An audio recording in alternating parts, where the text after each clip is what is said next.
Hello, it is Heather Fiore from Freestay Nutrition. I want to wish everyone happy holidays. I have a message, a topic I want to talk about today. Um, so a lot of times, we hear about self-care, almost to a fault. We kind of do everything to a fault in this country, don't we?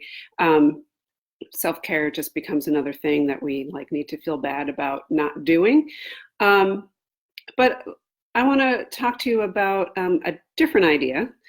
Um, so, this time of year, there are a lot of treats. There are a lot of like things that are outside of our usual routine, right? We've got neighbors bringing over candy and cookies and all sorts of stuff. You've got your coworkers bringing in treats. There's parties. Um, there's the actual holidays that take place that have all these treats and stuff there. Um, and how do we handle it? And so let me ask you this. Tell me if any of this sounds familiar to you. Um, so you've got an event scheduled, right? You're going to a party, or there's a party at work or something like that. Do you increase your exercise knowing how you're going to eat at the party? Do you decrease your eating like on that day before the party? Um, in the moment at an event, do you, kind of eat impulsively, or decide like, oh, I really deserve this, I should eat it?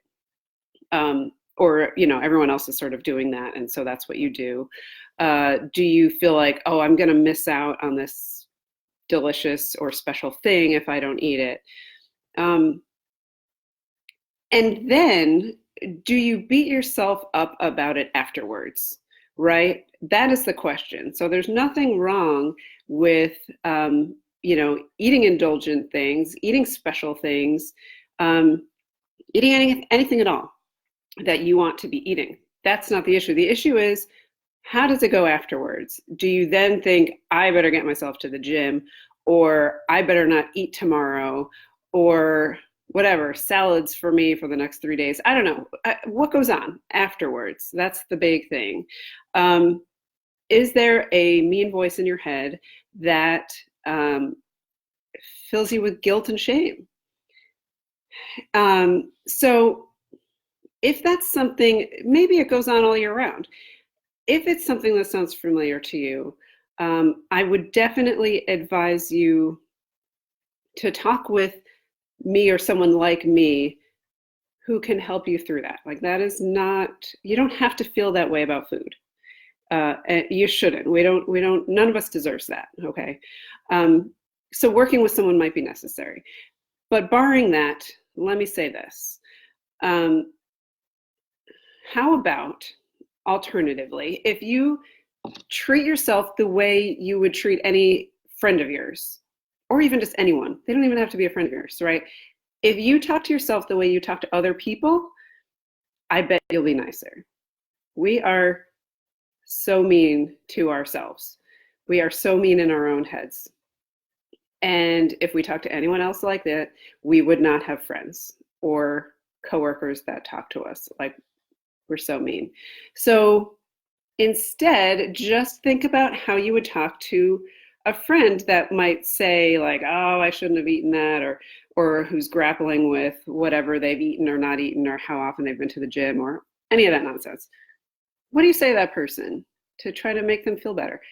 Talk to yourself that way too. And what if you just treat yourself with compassion? Okay.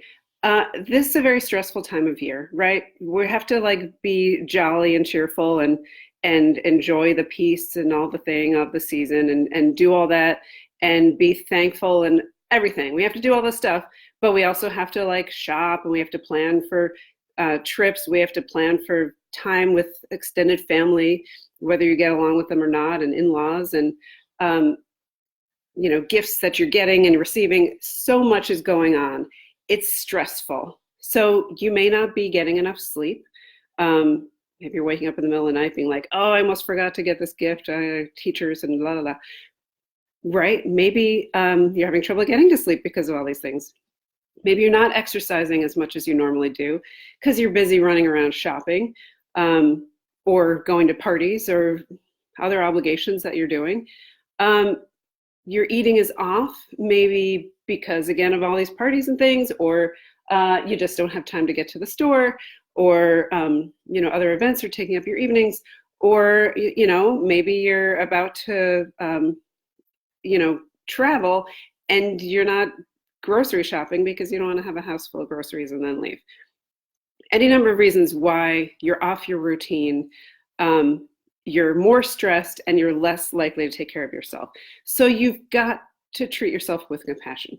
The other thing that goes on is a lot of us are emotional eaters, right? If that's you, if you tend to eat when you're stressed, guess what? You are probably going to eat now because you're stressed, because it's a stressful time of year, and there's all this delicious food around. Um, of course, that's what you're going to do. So I'm not saying don't try to do something about that, but I'm saying maybe not right now. Maybe this is not the time to try to fix that. Just accept that that's how you manage stress. It's one of your ways of managing stress. So be it. You don't need to add guilt and shame on top of feeling stressed and also maybe not super comfortable because you ate stuff that, maybe too much of it or whatever. It's okay. It's not going to ruin anything for you to do that sometimes. The trick is that self-compassion. There's just no reason to add that mean voice on top of how you're already feeling about yourself right now. Okay, so just try to remind yourself the way you would say to any other person, you deserve to eat, you deserve to enjoy food, and you deserve to celebrate. So all of these things, no matter what you ate yesterday or what you ate earlier today or what you're going to eat tomorrow or how much you exercised or didn't exercise, none of that matters. You deserve to eat food. You deserve to enjoy it. So I hope you will do that. I hope this helps you a little bit, makes your season a little brighter, a little more peaceful, and have a happy new year. And I will see you next decade. All right, take care.